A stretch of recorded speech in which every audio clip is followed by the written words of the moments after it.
Hi everyone, welcome back to my channel. तो आज मैं आप लोगों को फार्मेसी के लीगल रिक्वायरमेंट्स के बारे में इस वीडियो में बताऊंगी। तो वीडियो को बिल्कुल भी स्किप मत करना क्योंकि आप लोगों के लिए बहुत इंपॉर्टेंट होने वाली है और इन्फॉर्मेटिव भी होने वाली है, और स्पेशली जो फार्मेसी में काम करते हैं उनको भी काफ़ी इन्फॉर्मेशन मिलेगी इस वीडियो से। तो वीडियो को स्किप ना करते हुए पूरा देखें।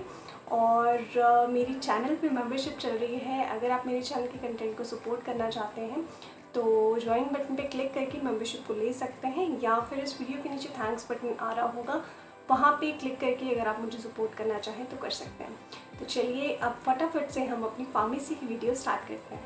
देखिए गाइस, जो फार्मेसी है वो बहुत इंपॉर्टेंट पार्ट है क्योंकि यहाँ से आपकी जो दवाइयाँ हैं वो पेशेंट्स को जाती हैं, और जो आईपीडी में पेशेंट एडमिट्स होते हैं उनके लिए जाती हैं मेडिसिन। ठीक है, आपके जो कैशलेस पेशेंट्स हैं उनके लिए जाती है मेडिकेशन। तो मेडिसिन जो है वो बहुत इम्पॉर्टेंट है और उसके लिए फार्मेसी होनी बहुत ज़रूरी है। ठीक है, आपकी इन हाउस फार्मेसी होनी बहुत ज़रूरी है।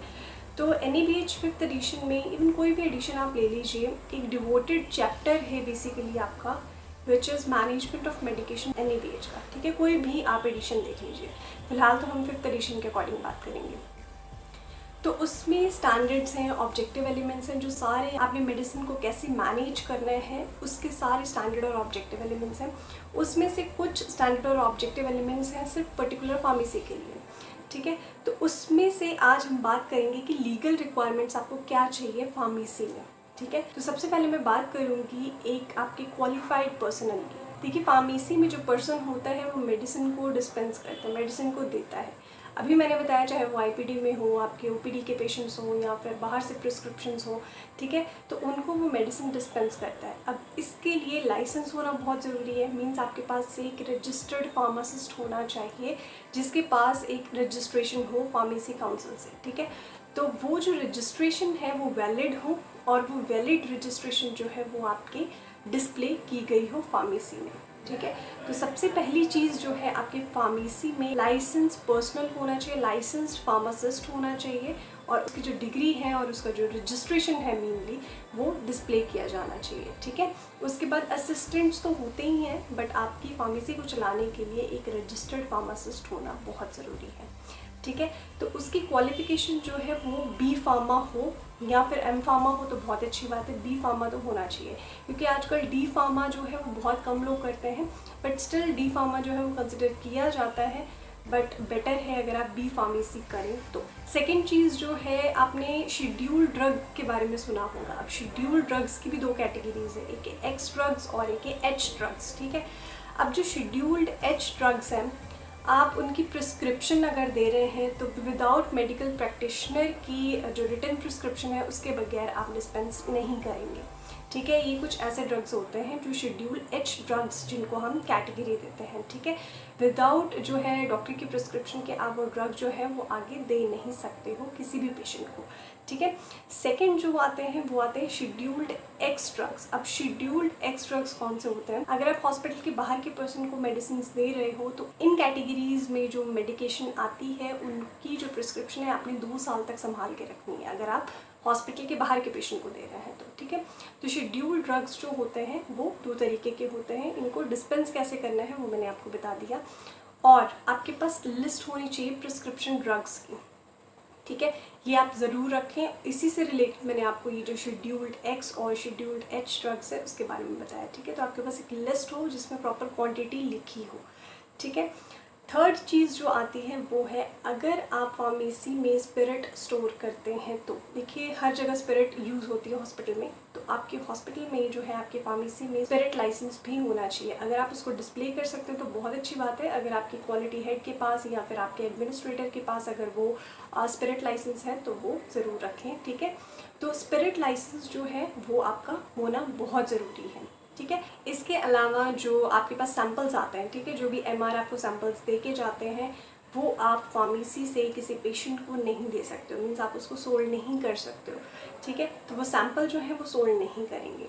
ठीक, इसके अलावा जो है आपके पास नार्कोटिक ड्रग्स और साइकोट्रॉपिक ड्रग्स अगर हैं, ठीक है, अगर आपके पेशेंट्स को जाते हैं तो आपने क्या करना है, उसका एक प्रॉपर रजिस्टर मेंटेन करके रखना है, और उस रजिस्टर के अंदर किस पेशेंट को ये मेडिकेशन दी जा रही है, कितनी क्वांटिटी में जा रही है, ठीक है, कौन सा बेड नंबर है, पेशेंट की सारी डिटेल्स हो, और जो पर्सन उसको रिसीव कर रहा है उसकी जो, अगर आपके पास एम्प्लॉय कोड हो तो वो भी दे सकते हैं, और साथ में सिग्नेचर हो, और फुल मीन्स आपके इनिशियल्स हो, साथ में आपका फुल सिग्नेचर होना चाहिए, मीन्स फुल नेम होना चाहिए इनिशियल्स के साथ। ठीक है, एम्प्लॉय कोड होना भी ज़रूरी है, अगर आपके हॉस्पिटल में एम्प्लॉय कोड देते हैं तो वहाँ पे ज़रूर लिखवाएं। ठीक है, अब ये जो ड्रग्स हैं वो आपने स्टोर कैसे करने हैं, अंडर लॉक एंड की। तो जब भी रिक्वायरमेंट हो वो आप दीजिए, देने के बाद जो भी आपकी क्वांटिटी कम हुई है उसको फिल करें, और कौन सा पर्सन लेके गया है उसके साइन ज़रूर हो। ठीक है, और हमेशा हर मेडिकेशन को, मैं ये नहीं बोलती सिर्फ हाई रिस्क ही, हर मेडिकेशन को आप देने से पहले डबल चेक ज़रूर करें। और जब ये जो ड्रग्स हैं, ये नार्कोटिक ड्रग्स जो हैं वो पेशेंट को चले जाते हैं, जो उनके एम्प्यूल्स वगैरह होंगे वो आपने वापस फार्मेसी में भेजने, और फार्मेसी वाले पर्सनस जो हैं वो BMW गाइडलाइंस के अकॉर्डिंग उसको डिस्कार्ड करेंगे। और आपके जितने भी लाइसेंस हैं वो हमेशा वैलिडिटी में रहने चाहिए। जब भी कोई भी लाइसेंस आपका एक्सपायर होने वाला हो, एटलीस्ट उससे 1 मंथ पहले जो है वो आप एक लिस्ट बना के रखें, 1 मंथ पहले जो है उसकी रिन्यूअल के लिए आप उसको अप्लाई कर दें। ठीक है, तो मेन जो है वो आपकी क्या चीज़ है, लाइसेंस में आपका एक तो रजिस्टर्ड फार्मासिस्ट होना चाहिए, उसका जो लाइसेंस होना चाहिए, सेकंड स्पिरिट का लाइसेंस होना चाहिए, और हाँ, ड्रग जो मैंने आपको बताई नार्कोटिक ड्रग्स की, उसकी जो NDPS ड्रग्स की जो आपके लाइसेंस होंगे वो भी आपने अपने पास रखने हैं। और चाहो तो ना डिस्प्ले करो, बट आपके पास एक फ़ाइल लगी हो जिसके अंदर आपके पास ये सारे लाइसेंस जो हैं वो लगे हों और वैलिडिटी में हों। ठीक है, तो ये थी कुछ लीगल रिक्वायरमेंट्स जो कि रिक्वायर्ड है आपकी फार्मेसी में, फार्मेसी को चलाने के लिए। ठीक है, ताकि कोई भी ऑब्जेक्शन ना आए, कोई भी NCs ना आए। वैसे बहुत सारी चीज़ें हैं, लासा ड्रग्स हैं और भी बहुत सारी चीज़ें हैं, बट यहाँ पे सिर्फ मैं लीगल रिक्वायरमेंट्स की बात कर रही हूँ। तो ये चीज़ें होनी आपके पास बहुत ज़रूरी है। तो उम्मीद करती हूँ गाइज़ आज का टॉपिक आपको इन्फॉर्मेटिव लगा होगा, और अगर इन्फॉर्मेटिव लगा है तो प्लीज़ एक लाइक और शेयर ज़रूर कर दें, और सब्सक्राइब करें मेरे चैनल को, और बेल आइकन दबाना बिल्कुल ना भूलें, इससे आपको नोटिफिकेशंस आती रहेंगी। और अगर आप सब्सक्राइब करेंगे तो आपको हेल्थ केयर क्वालिटी से रिलेटेड, एक्रेडिटेशन से रिलेटेड, NABL से रिलेटेड और एडमिनिस्ट्रेशन से रिलेटेड आपको सारी अपडेट्स जो है वो यहाँ इस चैनल पर जानने में मिलती रहेंगी। तो मैं मिलती हूँ आपसे नेक्स्ट वीडियो में। Till then bye bye, take care and stay safe.